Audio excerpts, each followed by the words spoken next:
which have revealed that some branded products have more than doubled in price over the last 12 months. I didn't need Wix to tell me that. Yeah. Wix? Not Wix, Which. That's completely different shopping. I'm doing a new bathroom, that's why Wix is on my mind.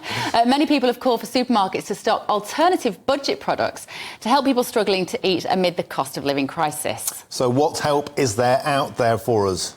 Well, this morning we're joined by Executive Chair of Iceland, Richard Walker, with his thoughts. Welcome to the show, friend of the show, Rich. So first of all, can we touch on this Which report? I mean, I've really noticed myself, I've stopped buying the big brands now, like your Heinz ketchups, your HB sauce, your Branson pickles, because I just think they're so overpriced. And I've gone to supermarket-owned stuff, and actually, I quite like it. And I wonder if the big retailers are pushing their luck a bit here, because once you break that bond with a brand, there's no going back. Is that what first of all, why are the prices rocketing? What's behind it? Yeah, I mean, you're not alone in quite liking it, because there is a definite growing trend that we're seeing of people switching away from branded products to tertiary brands or indeed own label. We're over 90% own label on our frozen. We have a lot of own label on our chilled lines. On grocery, ambient grocery, we are exclusively brands. And I think some of the reasons, to answer your question, behind it are genuine. You know, there's a war in Ukraine that's caused commodity price shocks, which is a global phenomenon. We've got inflationary pressures, everything from oil to labour and fuel, and all of that is adding cost to the supply chain, and that's why you see costs go up and up and up. However, it's our job to hold our suppliers to account as well and make sure that the brand tax is not disproportionate, and that we're pushing back as hard as we can, because we've got 5 million customers a week and they really depend on us more than ever at the moment. You were in the studio just a few weeks ago, Richard. Are things any easier for the retailers at the moment? Do you find that your external costs are going down a little? They are, and as soon as they do, we pass it on. So we've reduced over 600 lines now. I think when I was last in, it was 400 lines. So in a couple more, in the few weeks in between, we've reduced 600 lines. We're now investing £500,000 a week in terms of dropping these prices, and that's because we're starting to negotiate and see price reductions from our supply base. We're passing it on, but let's be under no illusion, we still have very high food inflation. Prices are still going up, just less quickly, but they have peaked. They are coming down. You're very much a high street store, aren't you, Iceland? Yeah. You don't do online and delivery. We do. We do more online deliveries than Ocado a week. Do you really? Yes. Did not know that. We'll add that to my to-do list.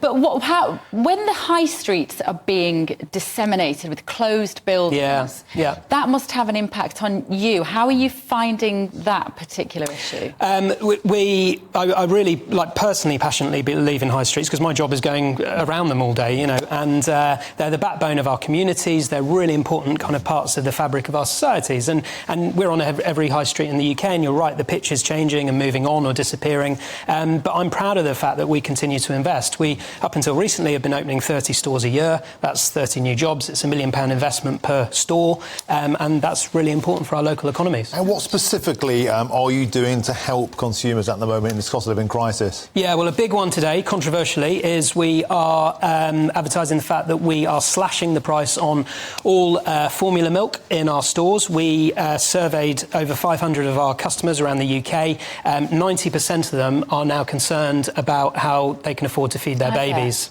Yeah, exactly. And 80% think that supermarkets should be doing more. So, that sits on my conscience. And alongside these 600 products, I hope it's 800, 1,000 in weeks to come. But specifically, I wanted to target formula milk.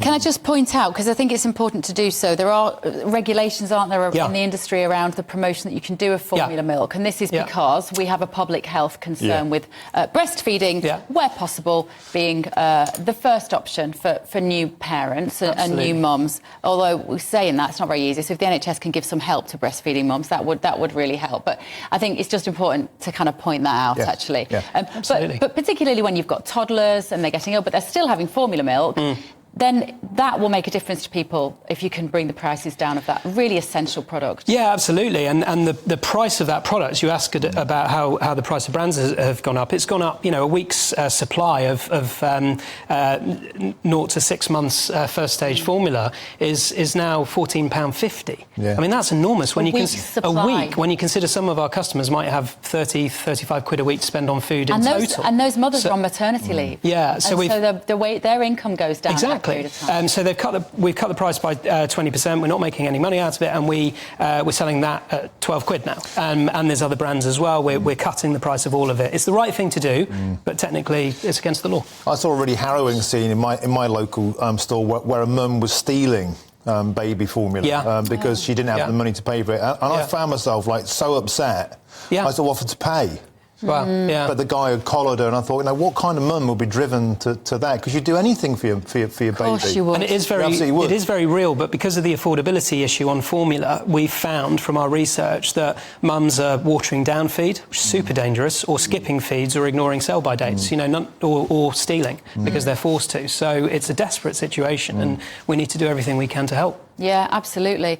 And you said then you're still opening. Are you still opening that many stores every week? We've pulled back a little bit. Times are tough. We have to tighten our belts, but we are still opening quite a few shops every year, and we're right-sizing our portfolio. We do close a couple of shops a year as well, as leases come up. But overall, we're growing our estate, and I very much hope in a year or two's time we'll be back to opening 30, 35 shops a year. In fact, our Food Warehouse brand is now the fastest-growing retailer in the UK. That's on out-of-town retail parks. So that's remarkable. Yeah, we're private family business. We're trying to do the best we can and just we don't take any dividends. We just reinvest it all back into the business. Yeah, well, it's a success story, Richard, and it's always good to see you. And thank you.